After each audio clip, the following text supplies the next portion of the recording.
All right, welcome into another edition of Catching Up with Tommy Mac here on 1010XL's podcast platform, 1010XL.com, the 1010XL app, live on Facebook and streaming all over the place and shared all over the place on social media and wherever you watch or listen to your favorite podcast. We're here in the 1010XL studios, of course, at the station, and my show brought to you by Team Tommy Mac. Just a group of businesses, man. They do it right. I love them all. They become my friends. I'm honored to represent them. I can trust them, and so can you. We'll talk about them a little bit later on. Of course, the Jags drop another one, 18-13 this time to the Cleveland Browns. Look, it was a great weekend of football. I mean, well, maybe not locally because Florida lost, Florida State lost, the Jags lost, and BC lost, so I guess it wasn't that great, but I don't know. I always love a football week. And, I really love, regardless if my team wins or loses, I love late Sunday afternoon and going into the evening because I get the grill going. I've got a nice, buzz going, good drinking going, having family over, just enjoying the afternoon games. And by the way, especially if your team's not playing, well, only if your team's not playing, you can miss the first half of the second game. You know what I mean? And not really feel like you missed that much. Now, there may be a play or two that you wish you would have saw live, but as long as I get the second half of those second games, I'm good. I really enjoy it, man. Not happy, of course, with our Jaguars. I was just ranting and raving. I'll go over my picks a little bit later. I'm not getting into that. Went 8-6, I think, so far. Game tonight. We'll go with the AFC South and 1. I was just ranting and raving to Grammage here. Grammage, before I continue on that rant, why don't we say hello to you? How you doing, buddy? Good morning, sir. This is maybe the worst weekend of football I can remember in terms of team success. Locally. It's wild how Florida and Florida State both are not very good. I mean, at all. That is just weird. You said before, we're going to get into it, the inconsistency of the Jags is honestly kind of puzzling. It ain't puzzling in Gainesville. They just suck. Yeah. Because everybody sucks. Yeah.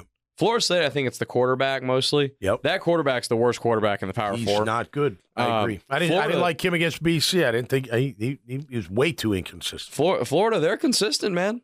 Yeah. They just consistently suck. Yep. So our Jags, I was ranting about being the inconsistent team that they are. I went back, and these are all my notes, What I do, just in case you're wondering, I start with whoever's got the first drive. I go by drives, right? So we ended up having 10, and they had 9 drives. Some of our drives, you're like, wow, pretty damn good. All the rest, you're like, pretty damn bad. Inconsistent. Let me give you a couple examples. One time we get down to the goal line by great throw, catch, and play call, the bomb to Brian Thomas Jr. Next play, great play call, great blocking, boom, ETN in the score. Whew, what a great thing. Fantastic. The next time we're down there, we have to call timeout twice because we're going to have 2 delay of game penalties. Because for whatever reason, the call's not getting in quick. Trevor's not getting him to the line quick enough. I know the one, it looked like he audibled late because Kirk looked back at him like, it was like this, like, what is it? And he gave him a head tap, so that must be some sign that that's what it is. And then Kirk looked over to Gabe to make sure he had it, and boom, it was over. And Trevor got a little ticked off. Trevor's showing a little emotion yesterday, which I can't blame him. You look at getting down to the red zone with, third down, great throw and catching call to Kirk. And we've got a veteran running back in Johnson that has got an illegal shift call against him. First of all, he lines up on the wrong side.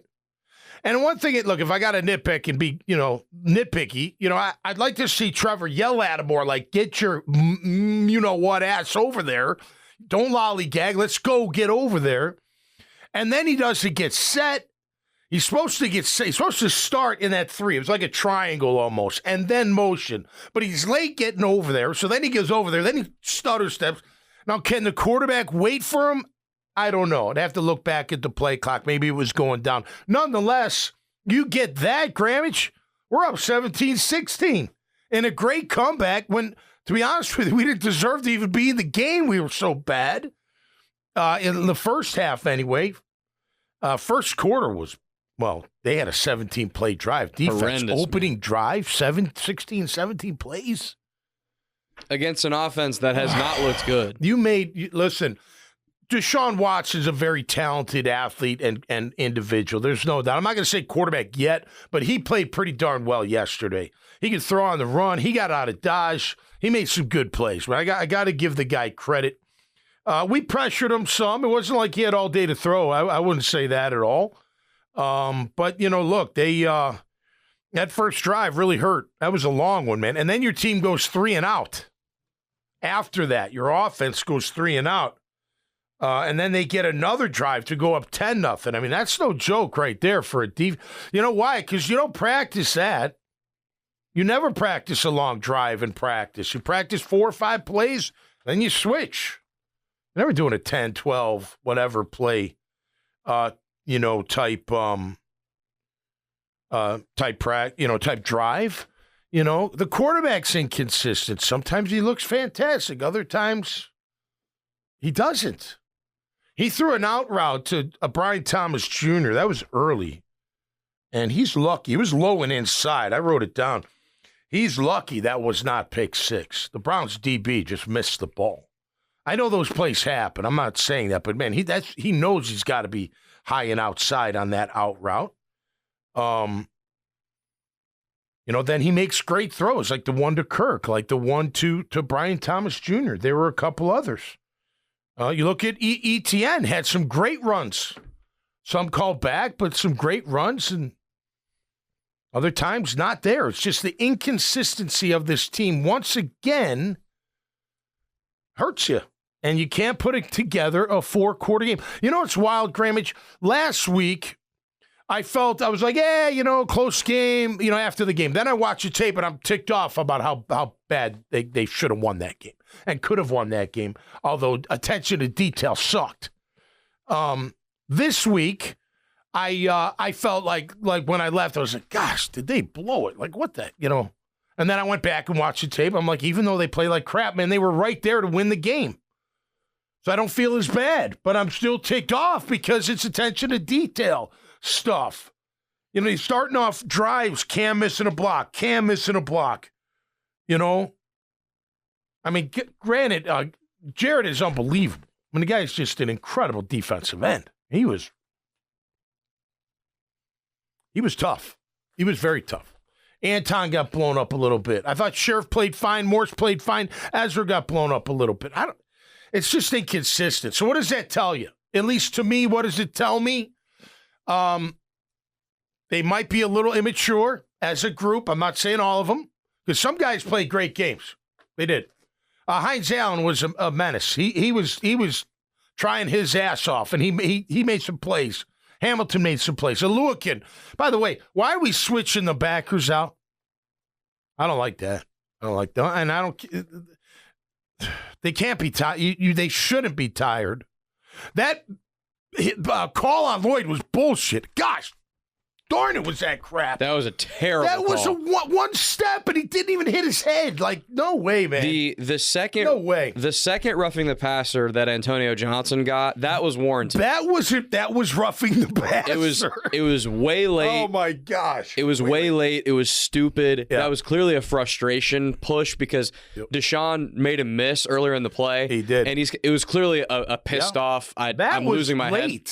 That was late. The Lloyd roughing the passer is one of the worst I've seen in some time. That was terrible, man. And then the next play, he comes up and rocks the running back. Did you see that? The very next play, Devin Lloyd came. Lloyd was hitting people yesterday. He was. Man. He was popping. Yeah.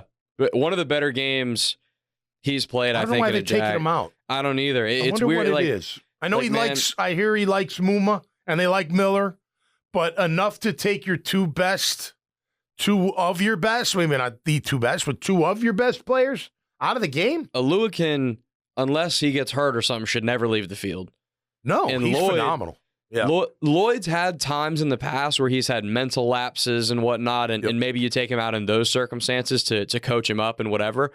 But a day like yesterday when he was flying all over the place, making plays, I mean, he jumped off the screen. Yep. I was at the game, but he jumped off the page yesterday watching the game. Yeah.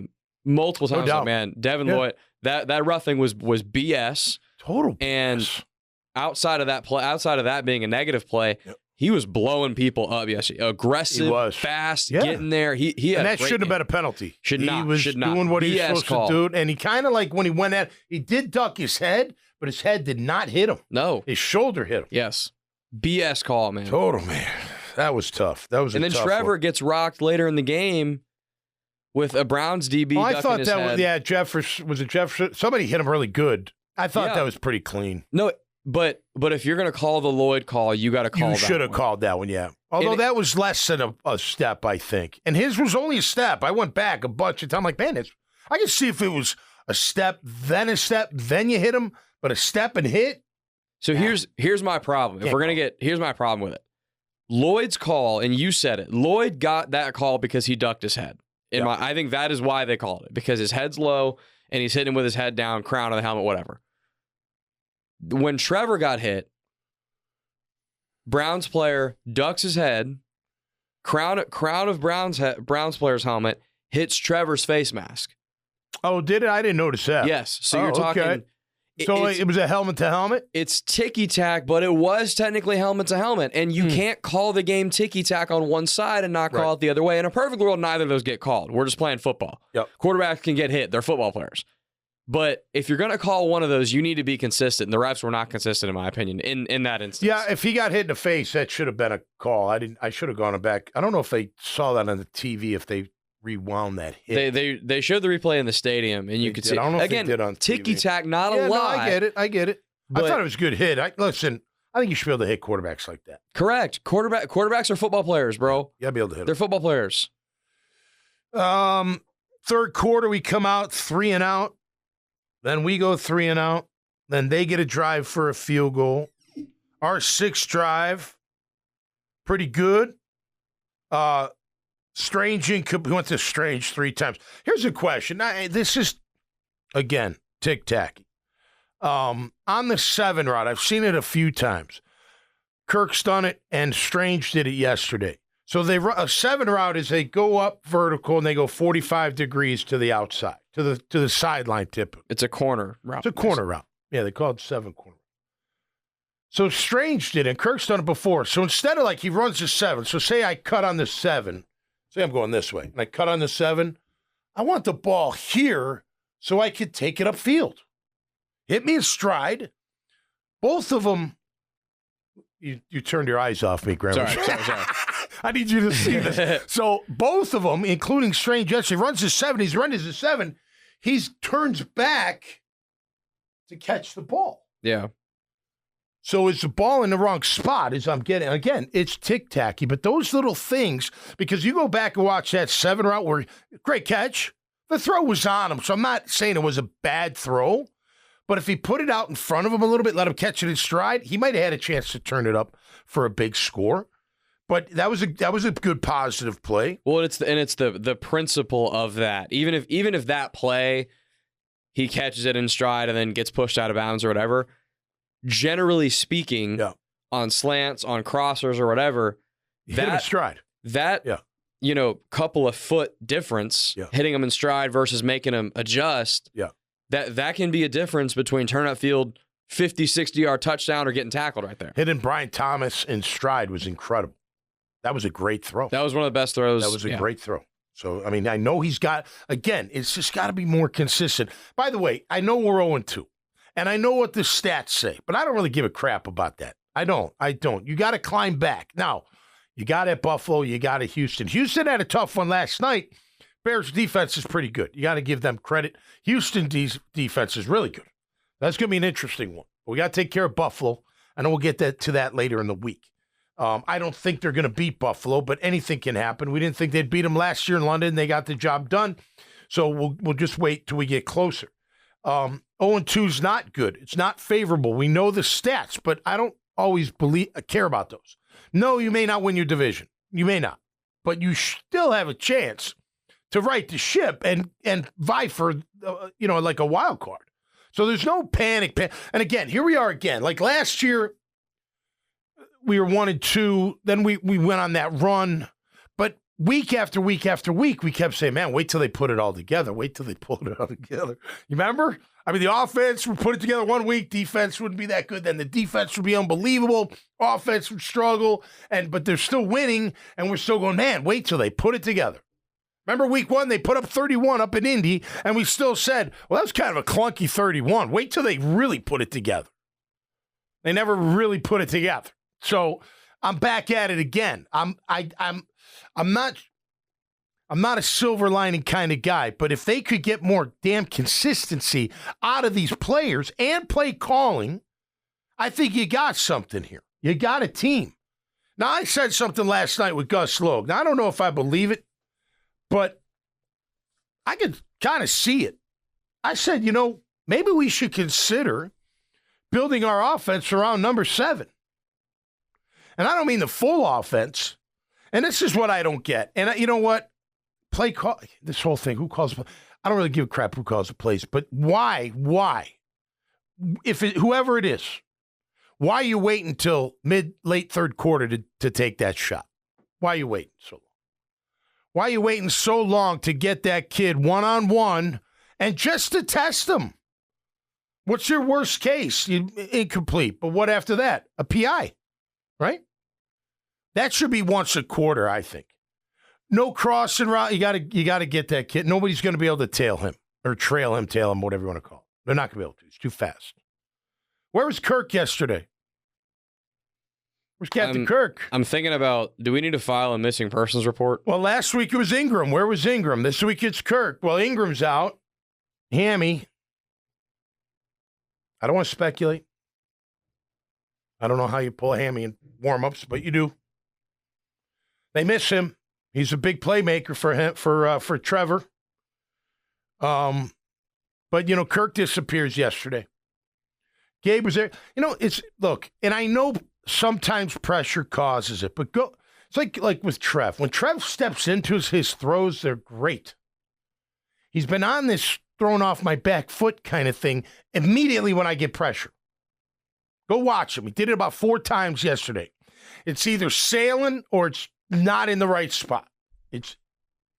Just go watch him. You can bitch at me all you want on social media, but go watch the tape and see. And you'll be like, well, he's getting pressure. Okay. One time, I'll give you the throw to Gabe. He overthrew him by quite a bit on the sideline. Gabe was like, yeah. Jarrett does come in from the outside. Cam's riding him.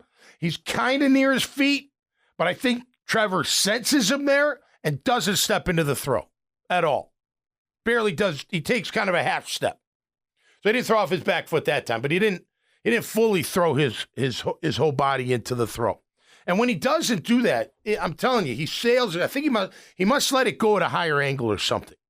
You know what I mean? Because it's not coming in through the hip or through the step in the hip. Mm-hmm. Anyway. And then he'll make great throws. But that's what I'm talking about, this inconsistency. And you're not going to win with it. You're not going to win with it. That was another game. AFC opponent. Should have won that game. Could have won that game. And probably should have won that game. Yeah, I'm mad at Johnson for not knowing the playbook. Yeah. Hell yeah, I'm mad at the QB for not making sure he gets set before I send him in motion.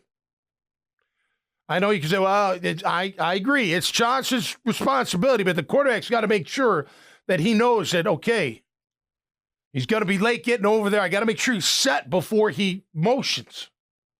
Got to know that, right? Little things. They add up to big things. If you don't take care of those little things, they can add up to big things. There's far more things to be concerned about. They got to get fixed, what have you. Yeah. I am in no way excusing other things that happen throughout the game with other players and coaches and what have you. Yep. That said, this statement is still true.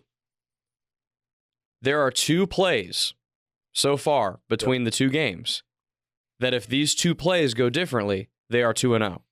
Potentially. If Travis Etienne does not fumble that ball against the Dolphins, you cannot convince me they don't win that game. Well, let me ask you a question, okay? Because if we're going to give them that play, then are we giving Miami the 80-yard bomb, and do we still win that game after the 80-yard bomb? Yes, okay. Because we're still ahead. Yeah, we would still be win ahead. that game. Yeah. And neither team outside of those 2 times were doing a whole heck of a lot on offense. The Dolphins, by the end of the game, were staying on the field longer, but they really weren't. It's not like they were punching in the end zone every time after that. And then this week, Dearness Johnson doesn't get the illegal shift call, and you get the Kirk touchdown on that play. They win that game, in my opinion. They take the lead at that point. They definitely take the lead. And they were playing far, far better. Yeah. The Browns pretty much just played not to lose the last quarter and a half of that game, and they were able to hang on. Well, here's the thing, though, and I'm just looking at my notes. I mean, their 8th drive, which is at the beginning of the 4th quarter. No, that's the Jags. The Browns' 8th drive, which is after the Jags tie it with Cam's field goal. Yeah, Anton got blown up on that one, right on 3rd down. Cam got beat, too. Trevor was trying, man. That scramble was good. Anyway, after they go up, it's 16-13 Browns, 7:30 to go. Browns' 8th drive. They just run, they run time off. They didn't score. That's where they punted it to the 2-yard line. And then the next play, it's sack for the safety. Cam gets beat. Ezra got beat by an inside rush, although Morse covers for him, but then Trevor just kind of walks right into it. I will say this. It looked like on the left side, Brian Thomas Jr. ran a quick out pattern. He never looked over there. Right? He never looked. I think he was looking downfield. A lot of times they got him looking downfield. Takes time, And sometimes they have a what do you call it, drop off, dump off, whatever, but he doesn't always look at him. He's always trying to make that throw down the field.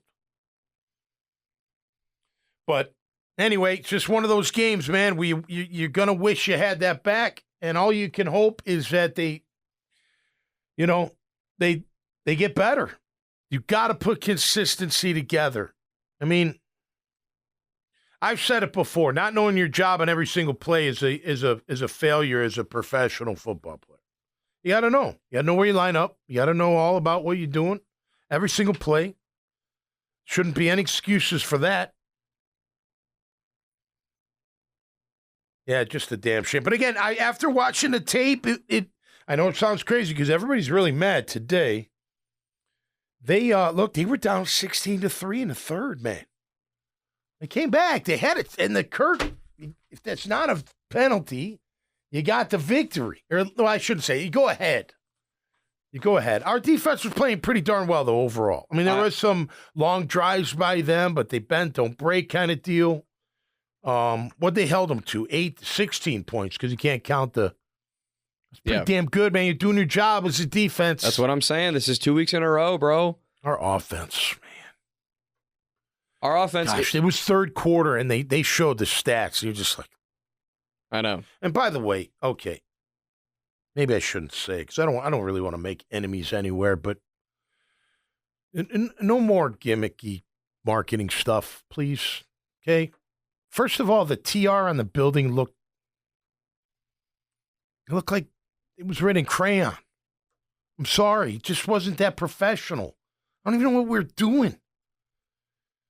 Don't post that on. Don't make that the real. Let them listen to it live. I don't want to, like I said, Everbank's a great, organization. I don't want to piss anybody off, but whoever had that idea, let's ixnay the ideas for a little while. Let's get them going and see if they can turn this damn thing around. Because I wrote it. The city and the fans deserve better.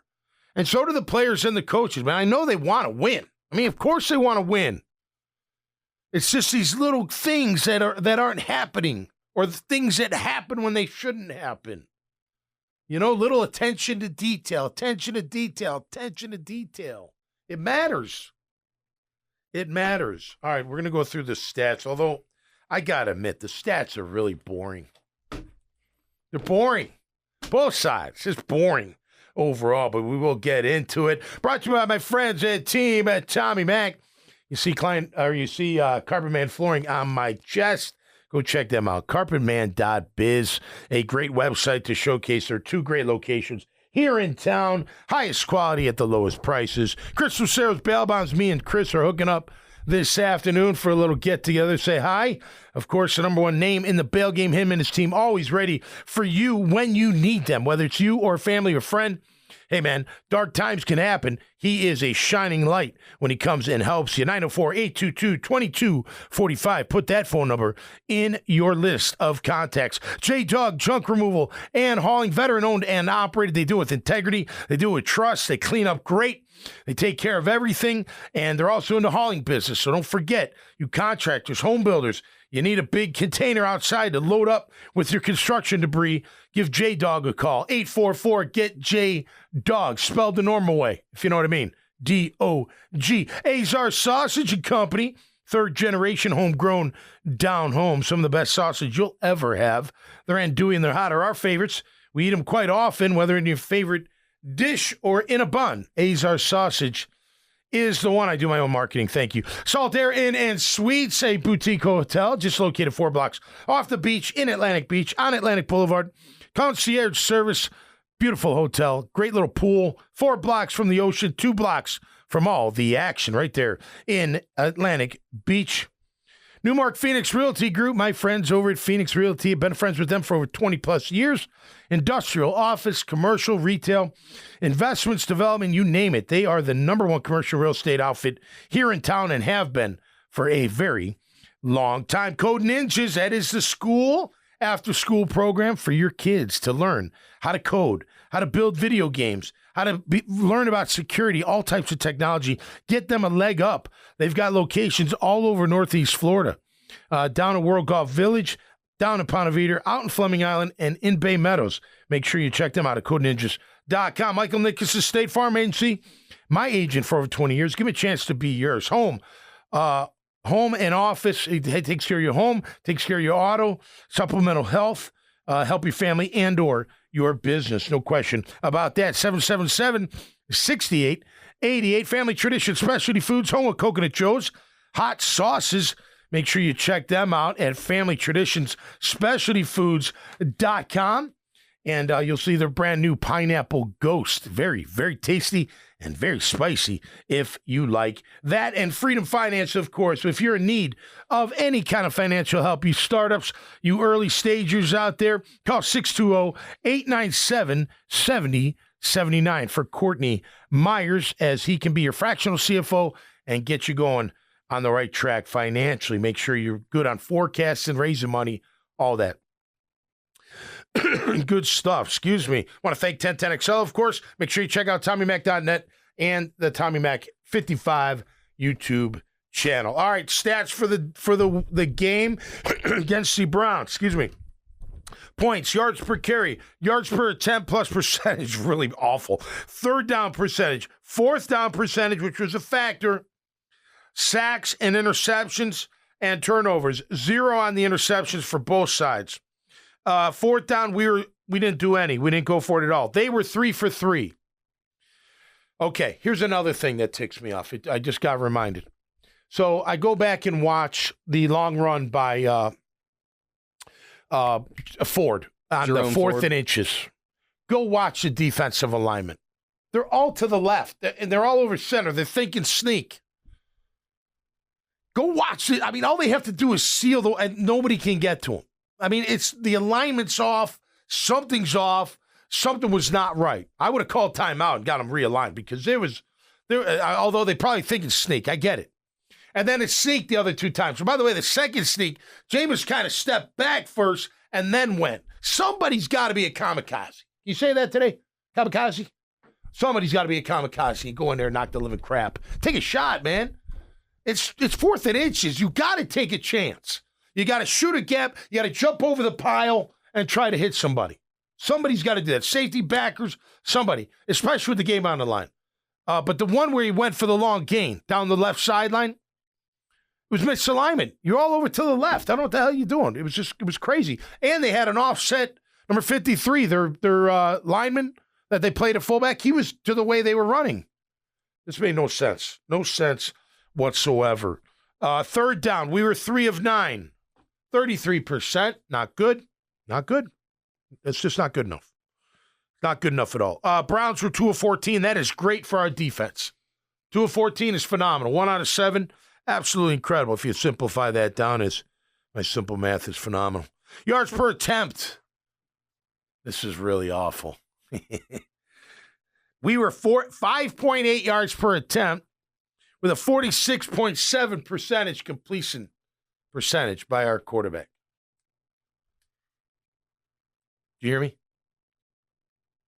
46.7%. And that's 5 yards a throw with the bomb. So you take the bomb out. 66. Right. You take the bomb out, you're probably talking like 3 to 4 yards a throw. Well, there was another big throw, too. Who did he hit that was pretty Brenton big? Strange. Yeah. On the third down. All right. Browns, 4.8 yards per throw, but 65% completion percentage. Difference. Yards per carry, we're at 6. Look, I think they should have ran ETN more. I think he was having a game.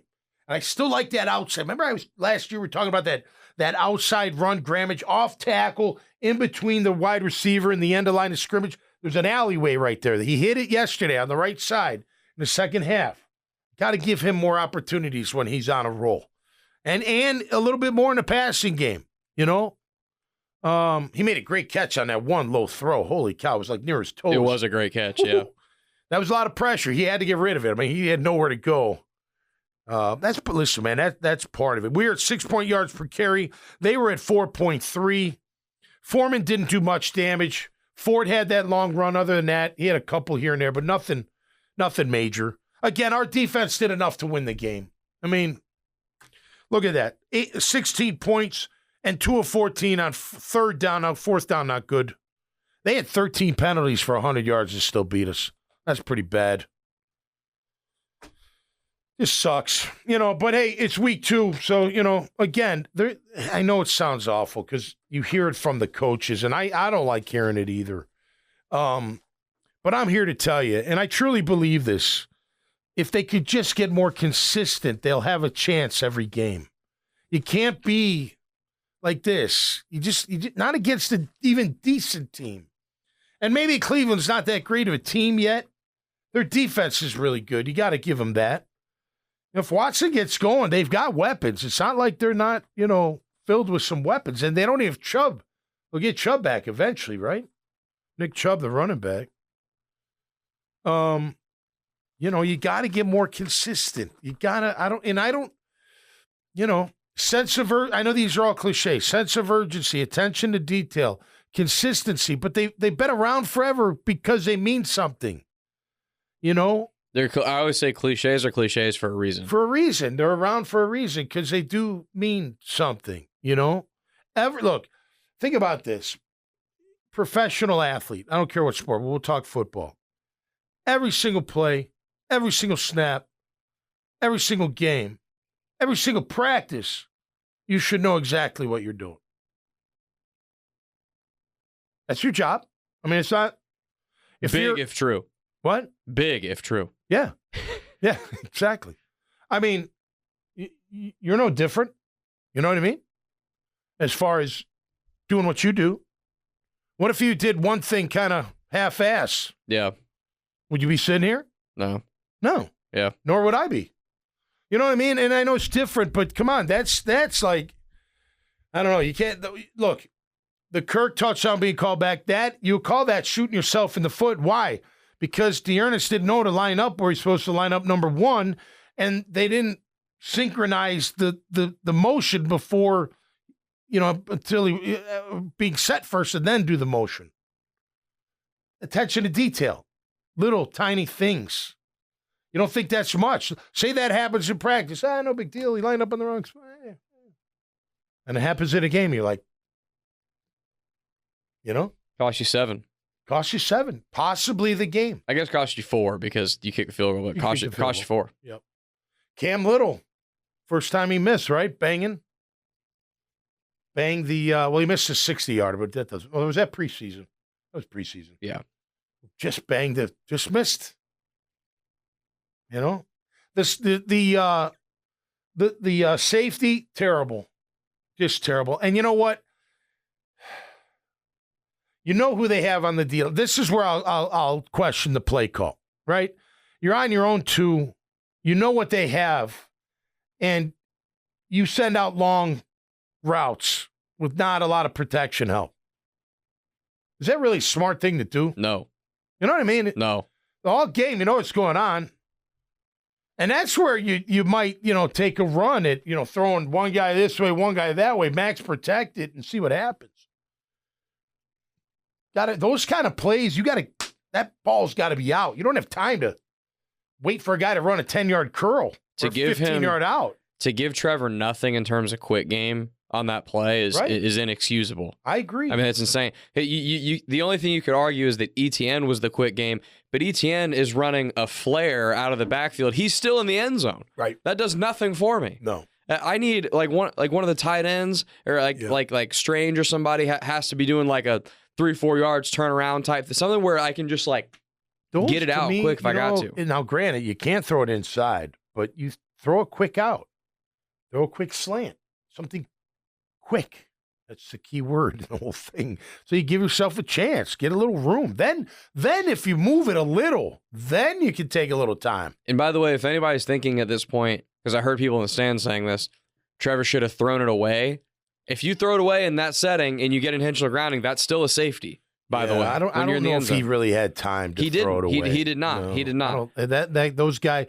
I mean, because he had to step up because of Miles. He was coming, and then here comes the inside guy, right, and he did that swim move inside of Ezra. Morse picks him up. But when Morse picks him up, he's already got outside leverage, and Trevor's literally like right here. I mean, because he's got to step up, and then he's got no chance. But if he had a quicker play, get the ball out quick, he wouldn't even be in that situation. You got to give him an option to get rid of the ball now. Quick. I love deep throws. They're great. But you know what? You're only going to hit maybe 1.5. 2 if you're lucky. Nonetheless, look around the AFC South real quick. Texans take care of the Bills. Green Bay. Who was their quarterback yesterday? Malik Willis. Got the job done. Indy 0-2. Everyone's 0-2 except the Texans. Texans got a good D. They got a good D. They're a good team. We'll worry about them later. I am a little concerned with Buffalo. But listen, we've been concerned with them before, and we typically figure out a way, right? Even when we were terrible, we beat them 9-6 here. Beat them in London last year. They're a good team. It'll be tough up there Monday night. At least it's in still September, so you don't have to worry about weather too bad, hopefully. At least on a rain. But you got to turn it around quick. And it is attention to detail. And I don't care how cliche it is, but come on, man. Every single play. You got to know. It's like last week with those plays. You got to know. If I got to chip, I better chip. I got to know exactly what I'm doing on every single play. I'm not. Well, listen, Johnson did some nice things. He's not the only one that caused the problems. There were plenty of others, but it's got to get cleaned up. I can't go down inside the 5-yard line after my QB makes a great play, and then I got delay of game penalties, or I got to cause timeouts because I'm going to get a delay of game penalty. And by the way, Doug's smart enough to get him in, but that's bailing your team out, man. That's wasting timeouts. And that shouldn't happen. Now, I don't know if look, I was a play caller, so you got to get the play in to be fast. It can't be midway through, especially with a quarterback. If he's got to survey, look for an audible, call an audible. I mean, he needs some time to do all that stuff. They got to be basically making the call like at the tail end of the previous play. You should be breaking the huddle around 20, 19, 20, right? 18 maybe, right? And they don't do enough tempo. What are they at, 25? 30. What's play clock? 25? 25, yeah. Okay, yeah, so but not 20. So probably around 17 you get to the line of scrimmage. They don't do enough. Plenty of time. They don't do enough tempo either, in my opinion. They tried a little up-tempo yesterday, and it worked for a little bit. Then they stopped. I don't know why they stopped. Teams around the league seem to do this a lot, and we don't for some reason. It bothers me. You get the big play. They ended up scoring, so it's fine. You get the big play to Brian Thomas. Huge play. Defense is reeling on their heels. Go. Tempo, go. Yeah. Again, when you have a big play, I think that is the time to go ahead. Because I promise you the defense does not want you to do that. No, right. Well, they did try another series, the up-tempo game, but I only think it lasted for a series. It was in the second half. They need to do it more, in my opinion. Particularly if getting the ball snapped is a problem, tempo is a good way to help fix that a bit. Listen, as a former defender, it's hard to go against tempo, especially if they have success. You're on defense. You've just given up a big play. Yep. Correct me if I'm wrong. The last thing you want to do is for that offense to be sprinting and going. Well, now it's a different way. You don't huddle during that. You got to get the call out to everybody, but you're not in a huddle. You can't sub anybody. You don't have time for a huddle. You can't sub anybody. You can't do anything. You got to just line up and go again. I hope one of the reporters at press conference asked about the Miller and Muma exchange, why they are taking Devin Lloyd and Foye Oluokun out of the game. Now, granted, when they went dime, which means just one backer, they did put Foye back in, but why are you taking the base out? I think Devin Lloyd played a pretty darn good game. I thought he played a decent game last week, but I think him and Foye both played pretty good games overall. I thought the defensive line, look, again, they didn't kill us in any kind of way. They drove on us, and I know they weren't good on third down, but clearly they were getting first downs because you don't get a 16-play drive without first downs, right? And even though you don't get them on third down. I think we had 18 first downs, they had 17. So, oh well, that's life in the National Football League, unfortunately. We will be back later this week on Friday for another edition of Catching Up with Tommy Mac. That'll be after the Jaguars Today appearance. Horse's Mouth on Thursday. Looking forward to that. And kicking off a brand new show this Wednesday called Riding Shotgun with Tommy Mac. I will be driving around electronic vehicles from Fields Cadillac off of Blanding Boulevard. And my celebrity guest will be in the shotgun seat as we have a nice little cruise around town and talk about things. So look forward to putting that out there. Our first one is this Wednesday, so I'm looking forward to that. Also, if you would, please, I don't want to get too far into it, but if you would say a nice little prayer for my 93-year-old mother, we greatly appreciate it. Past couple weeks have been very challenging for her, and we're hoping for the best. I do know this. My mother is an angel, and she will go straight to the top, to the pearly gates when her time is up. I hope it's not up because she's awesome, and her and I are very, very close, and we've had a lot of laughs together. I'm going to go see her now. She's over at Brooks Rehab Hospital, so I'm going to check her out. But cognitively, she's really gone south lately, and it's tough to see. But she's doing okay overall. So if you do that, and I'd really appreciate that. And, listen, man, you got to live life to the fullest because you never know. And at 93 years of age, my mother's lived an incredible life. If it is her time, I know she's going to heaven, and I believe in that. I always joke with her. I said, Ma, when it's your time, you're going to get an escalator that's going to take you right to the top. But now listen, when it's my time, you got to throw a rope down to me so I can climb up, all right? Just make sure it's secure. I'll make my way up. There'll be no escalator for me is what I'm saying. But there will be for my mother. All right, that'll do it for me this time around. And Grammage, of course, right here on Catching Up with Tommy Mac. Thanks to Team Tommy Mac. Love all you guys. You guys are great. Appreciate the support. All you guys listening, gals, watching, listening, all across all the platforms. We truly, truly appreciate it. More content headed your way out of this studio here at 1010XL and here on Catching Up with Tommy Mac. Until next time, stay safe, be cool, and we'll see you right here on Catching Up with Tommy Mac. Peace.